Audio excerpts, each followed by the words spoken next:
Hello everyone and welcome to the channel. I'm Emanuel, I'm an airline pilot, and in this video we'll pick up where we last left off after the FMC setup, and we're going to do the final cockpit preparation, hotel mode startup, before start and before taxi procedures.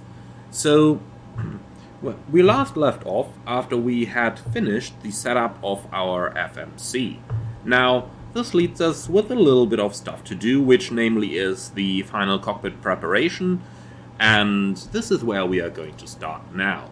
So the captain is going to check the parking brake is set, the seatbelt signs are on, we're going to check the memo displays for any unexpected indications. Right now we only see the hydraulic indications, which is expected since the hydraulics are not powered. Check the fuel quantity on the fuel engine system display, so you can bring the system displays up either by pressing the system pages down here until you eventually get the correct page, or you can use the hidden click spots that you can find on the navigation display, for which there is a little tutorial in the EFB going to options and then display click spot help. So this is where you can find your systems as well, by clicking right on the screens. So we are going to do that, and we are looking for the fuel page, which we have over here below the engine page. And we have 870 kilograms in each tank. If we add those together, we end up at 1,740, and this is what we are seeing on the primary engine warning display.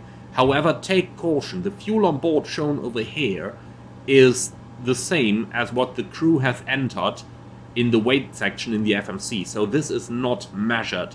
This is taken straight from the FMC, which the crew has entered. If you enter an incorrect fuel quantity, you will see an incorrect fuel quantity here. However, on the fuel page, the quantity over here, this is measured. So you need to verify that this plus this equals this. Okay, from here on we go towards the performance page on the MFD, and we reset the fuel used. And finally we can confirm our takeoff data over here, which is going to show the speed box and also going to show our takeoff data up here on the engine warning display. So verify the altimeters are all showing the same QNH, 1016 in our case. Verify that the seatbelt, harness and rudder pedals are adjusted, and then we can run the final cockpit preparation checklists. So we have the electronic checklist system on here on the engine and warning display. And again, there are hidden click spots that we can see up here. So this is what we want to use.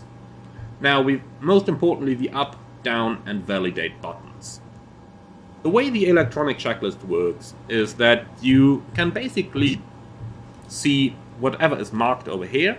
And now we want to run the final cockpit preparation checklist. So we've marked it, press the lower button, and this is the first part of it, which basically makes sure that everything is validated.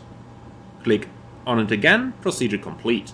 Now let's go to the final cockpit preparation checklist, which is the one that gets more interesting. Okay, so parking brake, engaged, altimeters, 1016, set and checked, landing elevation. This is an interesting one. If you see nothing in the panel, that's all correct.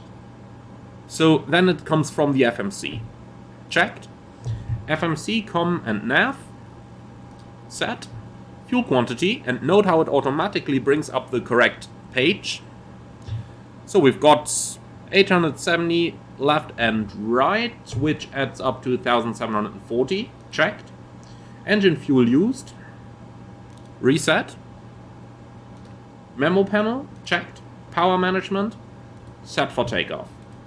And that's the final cockpit preparation checklist complete. Okay, procedure complete, and that's it. So let's go ahead now and start our engines into hotel mode. And I'm going to explain what that means in a moment. First of all, however, let's get rid of the wheel chocks and the doors, so only the ground power remains connected. So, hotel mode.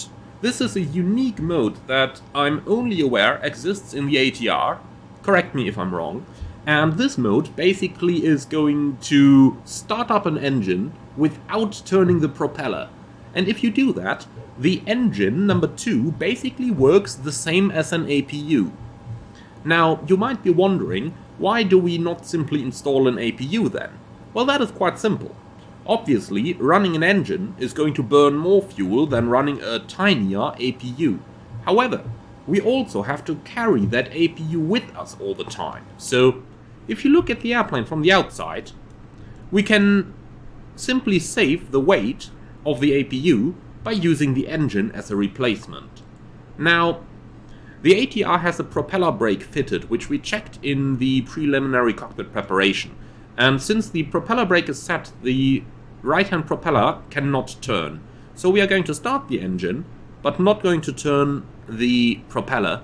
And that is basically going to run the engine as an APU. The Flight Crew Operations Manual explicitly says that, according to operational requirements and limitations, the captain can decide to start up hotel mode anytime before startup clearance from air traffic control is received. So you do not need startup clearance from air traffic control in order to run the engines in hotel mode. Okay, let's go ahead and do that. So, the service door is closed, which you can see on the system displays up here. Service door is closed. It's behind the engine, that's why it's important we're checking this. Then, fuel pump number 2 on. Number 2 is on. Wing light on. And the wing light in the ATR basically serves as a message to the ground staff that you're about to run an engine in hotel mode. So, turning the wing light on alerts the ground crew, just like turning the beacon on alerts the ground crew that you are about to move or start your engines. Okay, propeller brake on and locked, and we are showing the propeller brake indications up here and also down here on the engine display. And with that, we are pretty much done and ready to start our engine number 2. So, starting the engine is quite easy. We select the start A and B mode on the engine starter. For the first flight of the day, you always use start A and B. Thereafter, on even days, start A, and on odd days, start B. Okay, so start A and B is selected. Now, before we are going to start the engine, let me quickly explain to you how that works. We are going to press the Start 2 button, and the NH is going to start running up. When that reaches 10%, provided that the ITT is 100 degrees or below, we are going to select our condition lever into the feather position. However, when the ITT is hotter than 100 degrees, then we are going to switch the condition lever into the feather position, basically at ITT divided by 10. So let's say if we had 150 degrees ITT, we would switch the condition lever into feather when the NH reaches 15%. At 200 degrees, 20. And that is basically the maximum. So if it's hotter than 200, we switch the condition lever into feather at 20% NH. Okay, things are going to go quite quick, so let's do it. Okay, start number 2. We observe the NH increase. 10%. Number 2, condition lever into feather. We're getting some cautions here for air bleed number 1, so that's not related. Cancelling those. Okay, and here's the important thing. The engine is running, as you can see.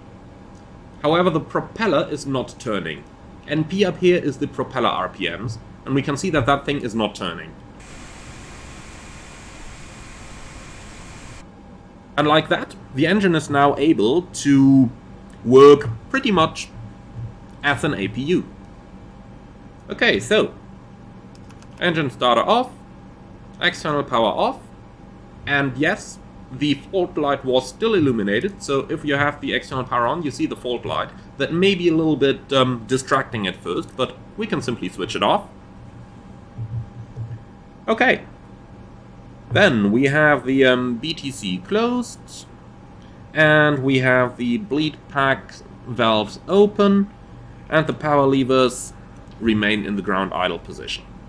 Okay, if the airplane is at an airport elevation of more than 5,000 feet and the temperature is hotter than ICAO standard atmosphere plus 25, we would advance power lever number 2 up to the gust lock stop in order to get sufficient power from the engine. Okay, and like that, the engine is now basically running similar to our APU in any other airplane. Okay, now we can go ahead and do our final preparations and carry out the before propeller rotation procedure. Sounds stupid? I absolutely agree, that is not the best of all names, but it's coming from the French after all.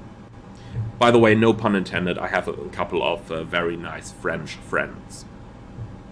Okay, so load and trim sheet is checked, takeoff weight and final data is all inserted in the FMC. Basically, since we don't get a load sheet in the simulator, we don't need to do anything over here.